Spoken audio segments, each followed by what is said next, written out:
Namaste everyone. Welcome to this video where I'll be showing you our field survey application. This is a complete solution for conducting field surveys, managing data collection, and visualizing survey results on an interactive map. I'll be walking you through all the features step by step, so please bear with me. We'll go through the entire workflow from setting up organizations and forms to collecting data and finally visualizing it on a map. Let's get started. So first, let me show you the login page. As you can see, it's a clean and simple interface. Let me log in as a super admin to show you the full capabilities of the system. Once logged in, you can see we have a beautiful gradient header with the application logo. The interface supports both light and dark themes, which you can toggle using this button here in the top right corner. This is nice for working in different lighting conditions. Now let's look at the admin panel. The dashboard gives you a quick overview of your system at a glance. You can see statistics like total organizations, forms, users, and submissions. This gives administrators a quick snapshot of what's happening in the system without having to dig into individual sections.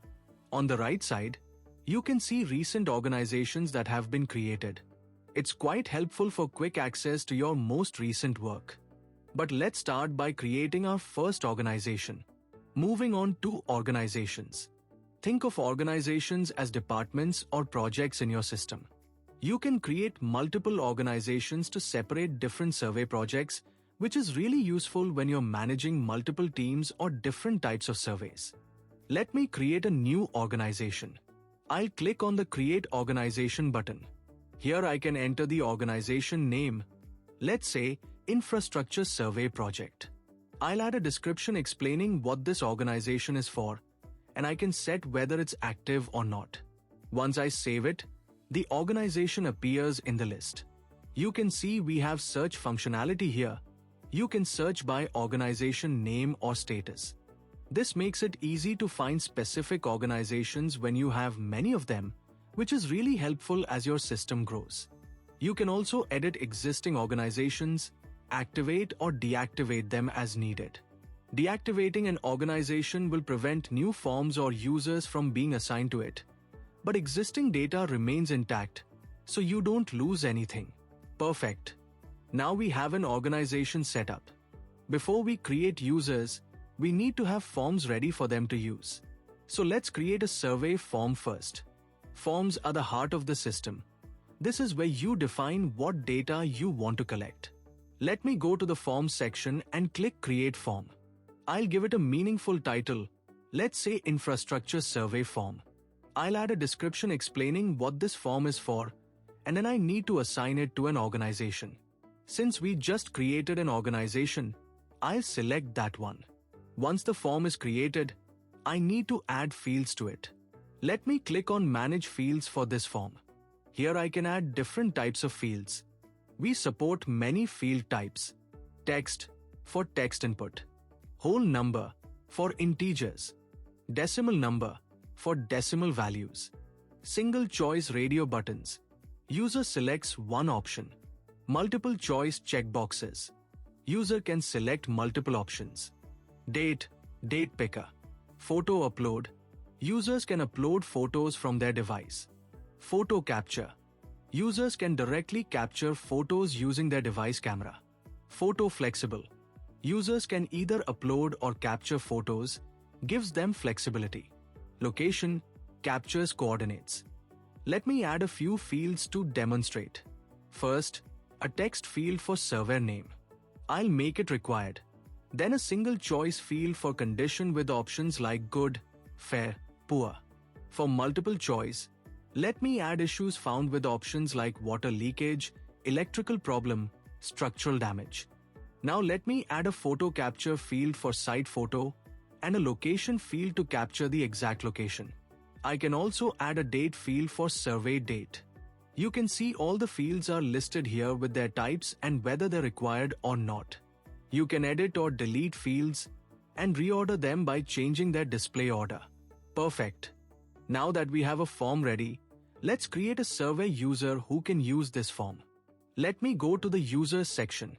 Clicking Create User, I can enter the username, first name, last name, and email. Then I select the role. We have 4 roles in the system. Surveyor. These are the field workers who actually collect data using the survey forms. Mapping. These users can view and analyze survey data on the interactive map. Organization admin. They can manage users, forms, and view submissions within their organization. Super admin. Full system access to manage everything. For this demo, I'll select survey. Now, when I select the survey role, I need to assign them to an organization. I'll select the organization we created earlier. Once I select the organization, you can see the forms list appears here. This shows all the forms that belong to this organization. I can check the form we just created to assign it to this survey. This way, you can control which surveys can access which forms, very useful for managing different teams and projects.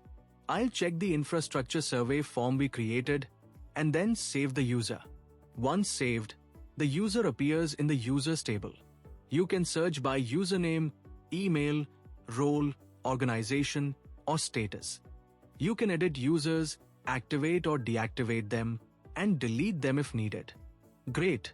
Now we have a survey user who has access to our survey form. Perfect. Now let me switch to the survey's perspective. Let me log out and log in as the surveyor we just created. Once logged in, the surveyor sees a simple and clean interface. If one surveyor is assigned only one survey form, then the form will open directly. Whereas if one surveyor is assigned multiple survey forms, then they select a form from the drop-down. And notice, they only see the form that we assign to them. This is important for access control. Surveyors can only access forms that have been specifically assigned to them. Let me select the infrastructure survey form we created. Once selected, all the fields we created appear dynamically.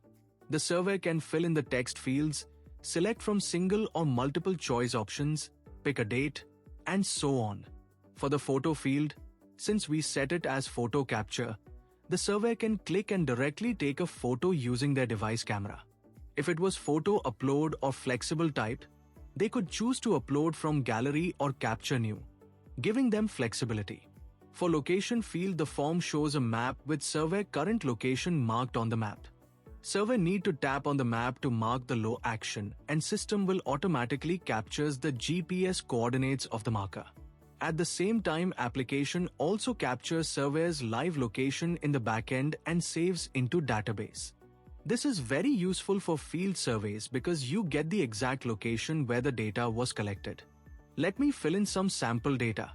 I'll enter a survey name, select a condition, check some issues, capture a photo, and the location coordinates are captured. Once all required fields are filled, the surveyor clicks Submit.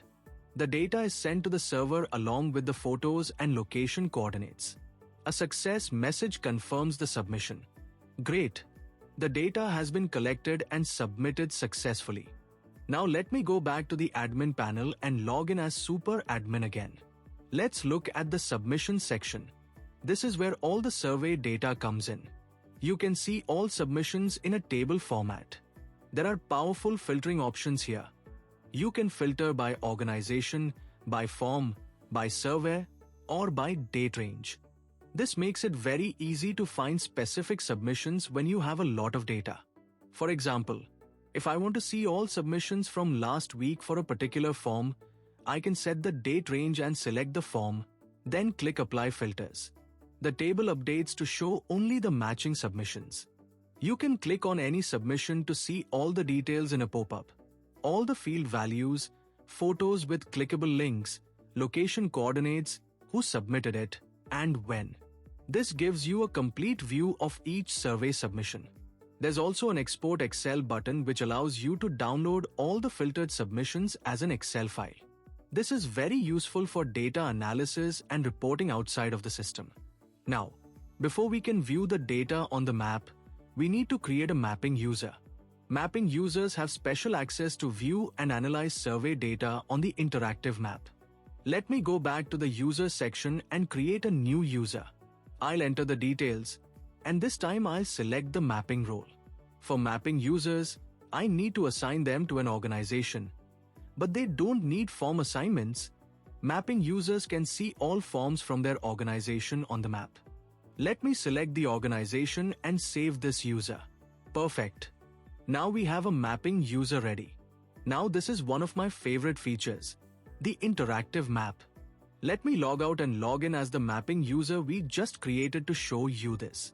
The map interface uses open layers and displays all survey submissions as points on the map. When the map loads, it automatically fits to show all your data, so you can immediately see where all your surveys have been conducted. You can see there's a Layers button on the top left. Let me click it to show you the Layers panel. Each form becomes a separate layer on the map. You can toggle layers on and off using the eye icon next to each layer. This is really useful when you have multiple forms and want to focus on specific data. You can hide the layers you don't need and only see what you're interested in. The map shows features as points. When there are many points close together, they cluster automatically. You can see these clusters show the number of features they contain. Smaller clusters are blue, medium ones are orange, and large clusters are red. Clicking on a cluster zooms in to show the individual points, which is very helpful when you have dense data. Now let me click on one of the points on the map. This opens a feature info panel showing all the data for that submission, all the field values we collected, photos with clickable links that open in a new tab, location coordinates, who submitted it, and when. The panel is draggable, so you can move it around if it's blocking your view of the map. This makes it easy to explore your data while keeping the map visible. At the bottom left, there's a base map switcher. Let me click it to expand. You can switch between different map backgrounds. OpenStreetMap, the default street map. Google Street Map, for detailed street information. Google Satellite Imagery, for seeing actual satellite images. Or a blank base map if you just want to see your data points without any background. At the bottom right, you can see real-time map information, the current zoom level, map scale, and latitude-longitude coordinates. The coordinates update as you move your mouse over the map, which is helpful for getting exact locations. The scale also updates as you zoom in and out, giving you a sense of the actual distance on the ground. This map interface makes it really easy to visualize where your surveys have been conducted and explore the data geographically. Let me quickly mention a few more important things about this system. The system uses PostGIS for spatial data storage, which means it's optimized for geographic data and can handle complex spatial queries efficiently. This is really important when you're dealing with location-based data. The interface is fully responsive, so it works well on both desktop and mobile devices. This is crucial because surveys often use tablets or phones in the field, and they need the interface to work smoothly on smaller screens.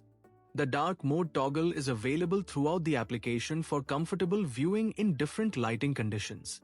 This is especially helpful when working outdoors or in different environments. All user actions are logged, and the system maintains data integrity with proper validation and error handling. This ensures your data is safe and reliable. So that's a complete walkthrough of our field survey application. If you have any questions or need help setting this up, please feel free to ask in the comments below. I'll try my best to help you out. Thank you so much for watching. Don't forget to like and subscribe if you found this helpful. Have a great day and happy surveying.